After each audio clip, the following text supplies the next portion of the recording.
Herbert West, the Reanimator, by H.P. Lovecraft. Part 2. The Plague Demon.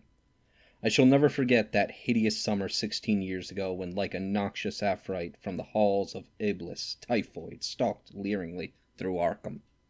It is by that satanic scourge that most recall the year, for truly terror brooded with bat wings over the piles of coffins in the tombs of Christ Church Cemetery. Yet for me, there is a greater horror in that time, a horror known to me alone now that Herbert West has disappeared.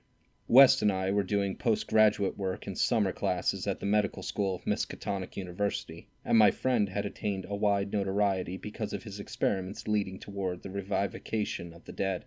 After the scientific slaughter of uncounted small animals, the freakish work had ostensibly stopped by order of our skeptical dean, Dr. Allen Halsey, though West had continued to perform certain secret tests in his dingy boarding-house room, and had on one terrible and unforgettable occasion taken a human body from its grave in the potter's field to a deserted farmhouse beyond Meadow Hill.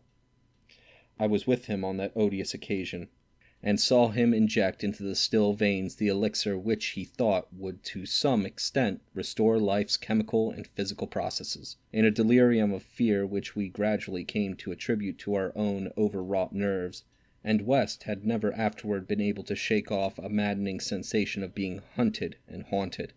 The body had not been quite fresh enough. It is obvious that to restore normal mental attributes a body must be very fresh indeed, and a burning of the old house had prevented us from burying the thing. It would have been better if we could have known it was underground. After that experience, West had dropped his researches for some time, but as the zeal of the born scientist slowly returned, he again became importunate with the college faculty, pleading for the use of the dissecting room and of fresh human specimens for the work he regarded as so overwhelmingly important. His pleas, however, were wholly in vain, for the decision of Dr. Halsey was inflexible, and the other professors all endorsed the verdict of their leader. In the radical theory of reanimation they saw nothing but the immature vagaries of a youthful enthusiast whose slight form, yellow hair, spectacled blue eyes, and soft voice gave no hint of the supernormal, almost diabolical, power of the cold brain within. I can see him now as he was then, and I shiver. He grew sterner of face, but never elderly. And now Sefton Asylum has had the mishap, and West has vanished. West clashed disagreeably with Dr. Halsey near the end of our last undergraduate term in a wordy dispute that did less credit to him than to the kindly dean in point of courtesy. He felt that he was needlessly and irrationally retarded in a supremely great work, a work which he could, of course, conduct to suit himself in later years, but which he wished to begin while still possessed of the exceptional facilities of the university. That the tradition-bound elders should ignore his singular results on animals and persist in their denial of the possibility of reanimation was inexpressibly disgusting and almost incomprehensible to a youth of West's logical temperament.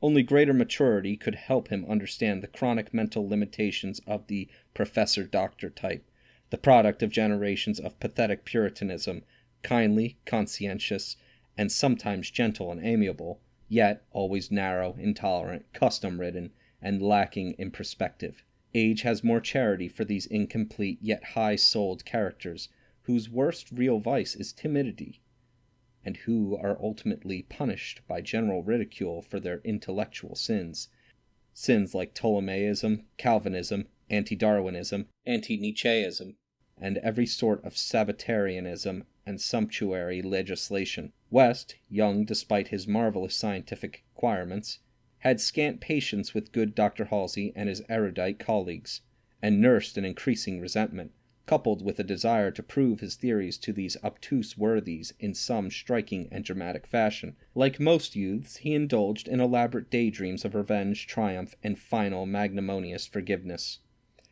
And then had come the scourge, grinning and lethal, from the nightmare caverns of Tartarus.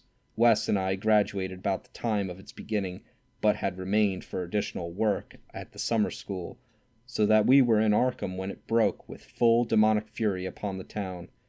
Though not as yet licensed physicians, we now had our degrees, and were pressed fanatically into public service as the numbers of the stricken grew. The situation was almost past management, and deaths ensued too frequently for the local undertakers to fully handle. Burials without embalming were made in rapid succession, and even the Christ Church cemetery receiving tomb was crammed with coffins of the unembalmed dead. This circumstance was not without effect on West, who thought often of the irony of the situation. So many fresh specimens, yet none for his persecuted researches! We were frightfully overworked, and the terrific mental and nervous strain made my friend brood morbidly. But West's gentle enemies were no less harassed with prostrating duties. College had all but closed, and every doctor of the medical faculty was helping to fight the typhoid plague. Dr. Halsey, in particular, had distinguished himself in sacrificing service, applying his extreme skill with wholehearted energy to cases which many others shunned because of danger or apparent hopelessness. Before a month was over, the fearless dean had become a popular hero, though he seemed unconscious of his fame as he struggled to keep from collapsing with physical fatigue and nervous exhaustion. West could not withhold admiration for the fortitude of his foe, but because of this was even more determined to prove him the truth of his amazing doctrines. Taking advantage of the disorganization of both college work and municipal health regulations, he managed to get a recently deceased body smuggled into the university dissecting room one night, and in my presence injected a new modification of his solution. The thing actually opened its eyes, but only stared at the ceiling with a look of soul-petrifying horror before collapsing into an inertness from which nothing could rouse it. West said it was not fresh enough. The hot summer air does not favor corpses.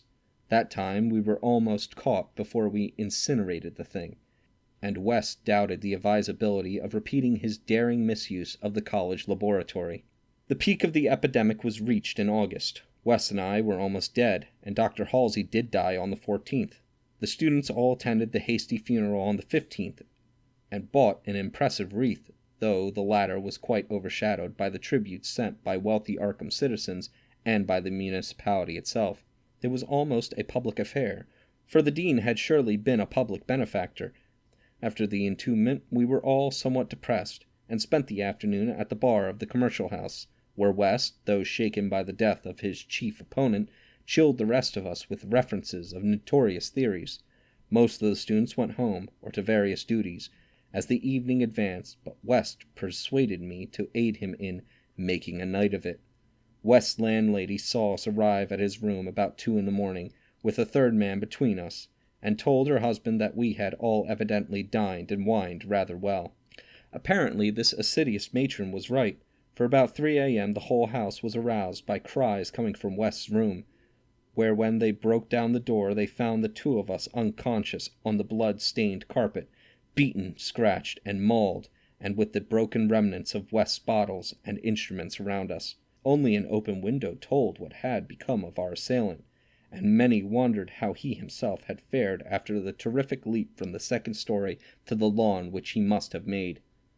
There were some strange garments in the room, but West, upon regaining consciousness, said that they did not belong to the stranger, but were specimens collected for bacteriological analysis in the course of investigations on the transmission of germ diseases. He ordered them burnt as soon as possible in the capacious fireplace. To the police we both declared ignorance of our late companion's identity. He was, West said nervously, a congenial stranger whom we had met at some downtown bar of uncertain location. We had all been rather jovial, and West and I did not wish to have our pugnacious companion hunted down. That same night saw the beginning of the second Arkham horror, the horror that to me eclipsed the plague itself. Christ Church Cemetery was the scene of a terrible killing, a watchman having been clawed to death in a manner not only too hideous for description, but raising a doubt as to the human agency of the deed. The victim had been seen alive considerably after midnight. The dawn revealed the unutterable thing. The manager of a circus at the neighboring town of Bolton was questioned, but he swore that no beast had at any time escaped from its cage. Those who found the body noted a trail of blood leading to the receiving tomb. Here a small pool of red lay on the concrete just outside the gate. A fainter trail led away toward the woods, but it soon gave out. The next night devils danced on the roofs of Arkham, and unnatural madness howled in the wind. Through the fevered town had crept a curse which some said was greater than the plague, and which some whispered was the embodied demon soul of the plague itself. 8 houses were entered by a nameless thing which strewed red death in its wake. In all, 17 maimed and shapeless remnants of bodies were left behind by the voiceless, sadistic monster that crept abroad. A few persons had half seen it in the dark, and said it was white and like a malformed ape or anthropomorphic fiend. It had not left behind quite all that it had attacked, for sometimes it had been hungry. The number it had killed was 14. 3 of the bodies had been in stricken homes, and had not been alive. On the third night, frantic bands of searchers, led by the police, captured it in a house on Crane Street near Miskatonic campus. They had organized the quest with care, keeping in touch by means of volunteer telephone stations, and when someone in the college district had reported hearing a scratching at a shuttered window, the net was quickly spread.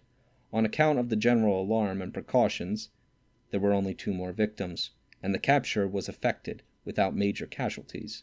The thing was finally stopped by a bullet, though not a fatal one, and was rushed to the local hospital amidst universal excitement and loathing. For it had been a man. This much was clear despite the nauseous eyes, the voiceless simianism, and the demonic savagery. They dressed its wound and carted it to the asylum at Sefton, where it beat its head against the wall of a padded cell for 16 years, until the recent mishap, when it escaped under circumstances that few like to mention.